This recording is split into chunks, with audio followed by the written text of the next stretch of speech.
মাহবুব, ব্রাহ্মণবাড়িয়া 3, সময় 6 মিনিট। বিসমিল্লাহির রহমানির রহিম। মাননীয় স্পিকার, আপনাকে ধন্যবাদ জানাচ্ছি আমাকে বক্তব্য দেওয়ার সুযোগ করে দেওয়ার জন্য।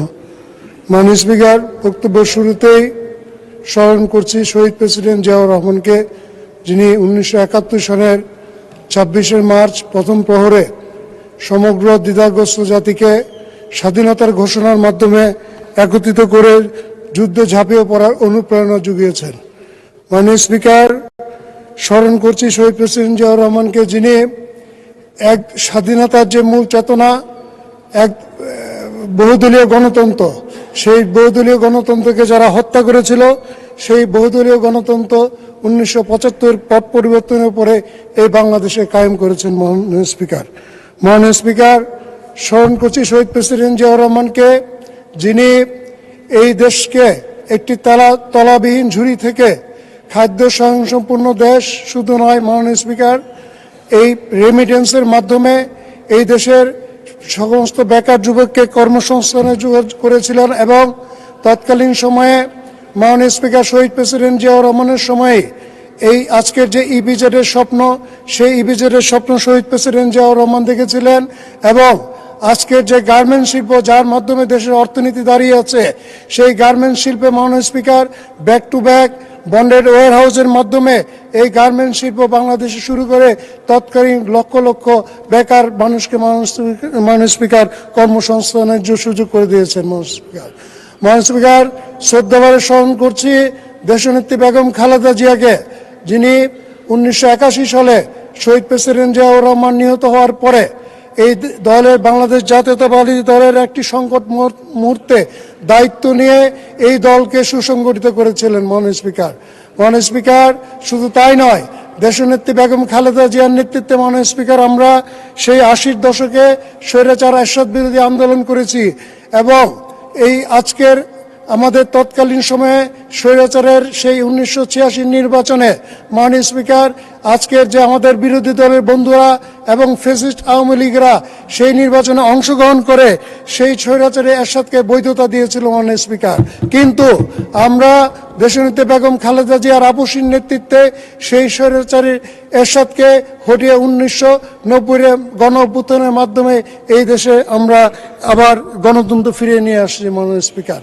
মাননীয় স্পিকার, আজকের যে বক্তব্য মাননীয় রাষ্ট্রপতির উপরে বক্তব্য, আমি মাননীয় মহামান্য রাষ্ট্রপতিকে ধন্যবাদ জানাই আপনার মাধ্যমে, যিনি ওনার বক্তব্যে এই ফ্যাসিস্টের যে 15.5 বছরের যে অপকর্ম সেটা উনি স্বীকার করে নিয়েছেন। ধন্যবাদ জানাই মহামান্য রাষ্ট্রপতিকে, যিনি শহীদ প্রেসিডেন্ট জিয়াউর রহমানকে স্বাধীনতার ঘোষক হিসেবে স্বীকৃতি দিয়েছেন এবং দেশনেত্রী বেগম খালেদা জিয়াকে আপসীর নেত্রী এবং তার ত্যাগের সংগ্রামের কথা উনি বলে গিয়েছেন।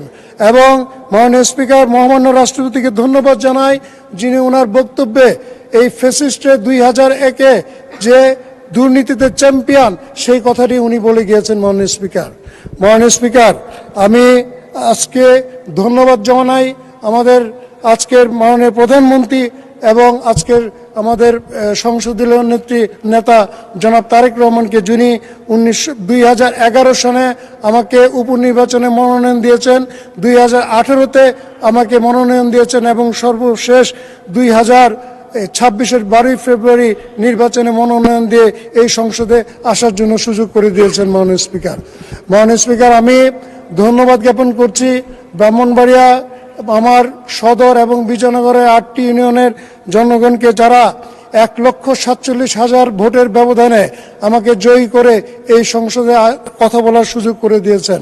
মাননীয় স্পিকার, শ্রদ্ধাভরে স্মরণ করছি 71-এর শহীদ মুক্তিযোদ্ধাদের, শ্রদ্ধাভরে স্মরণ করছি 24-এর মাননীয় স্পিকার আমাদের চিটাগাংয়ের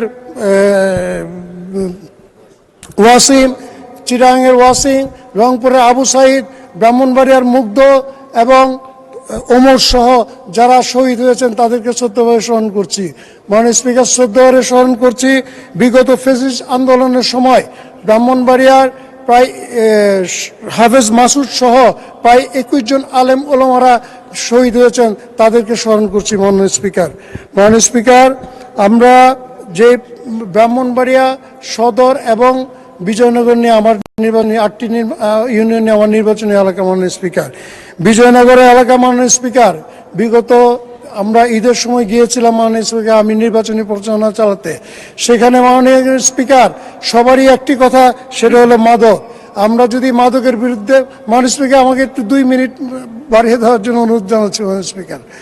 আমরা যদি এই মাদকের বিরুদ্ধে আমরা সোচ্চার না হই, আগামী দিনে এই যুব সমাজ এবং তরুণ সমাজ ধ্বংস হয়ে যাবে।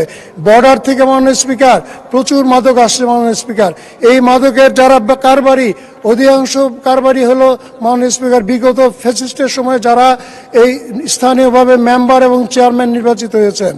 আমরা তাদেরকে যদি বিভিন্ন শুধু পুলিশের মাধ্যমে সম্ভব না মাননীয় স্পিকার, আমার মনে হয় এই মাদকের বিরুদ্ধে টাস্ক ফোর্স গঠন করে কিংবা যৌথ বাহিনীর মাধ্যমে মাননীয় স্পিকার এই মাদককে নিয়ন্ত্রণ করা জরুরি মাননীয় স্পিকার। মাননীয় স্পিকার, বিজয়নগর উপজেলার আমাদের চান্দুরা থেকে সিঙ্গারবিল পর্যন্ত একটি মাননীয় সদস্য 1 মিনিট সময়। একমাত্র লাইফলাইন Conclude মাননীয় করুন। স্পিকার। এই রাস্তাটি আমার মনে হয় এলজি থেকে সরিয়ে মাননীয় স্পিকার রোডস এন্ড হাইওয়ে নেওয়া উচিত মাননীয় স্পিকার। মাননীয় স্পিকার, আমি ব্রাহ্মণবাড়িয়া সদর শিক্ষা সংস্কৃতি শহর ব্রাহ্মণবাড়িয়া মাননীয় স্পিকার। ব্রাহ্মণবাড়িয়াতে আমাদের মাননীয় স্পিকার একটি মেডিকেল কলেজ ইতিমধ্যে আমরা বিগত ইন্টারিম গভর্নমেন্টের সময় আমরা তৎকালীন অর্থ মন্ত্রণালয়ের মাধ্যমে একটা ডিও করেছি। এই মেডিকেল কলেজটি বাস্তবায়নের জন্য মাননীয় স্পিকার আপনার মাধ্যমে অনুরোধ জানাচ্ছি। মাননীয় স্পিকার, ব্রাহ্মণবাড়িয়া পৌরসভা প্রায় 2 লক্ষ লোকের বসবাস। এখানে কোনোভাবে চলাচল সম্ভব না, শুধু একটি রাস্তা আছে। এই রাস্তাটির এই চলাচলের জন্য তিতাস নদীর গা ঘেঁষে আরেকটি রাস্তা করা হলে মাননীয় স্পিকার ব্রাহ্মণবাড়িয়া মানুষ উপকৃত হবে। মাননীয় স্পিকার, আমাদের ব্রাহ্মণবাড়িয়াতে একটা বিশ্ববিদ্যালয় খুবই জরুরি। 35 লক্ষ লোকের বসবাস ব্রাহ্মণবাড়িয়া জেলাতে। এই ব্রাহ্মণবাড়িয়াতে মাননীয় সদস্যবৃন্দ,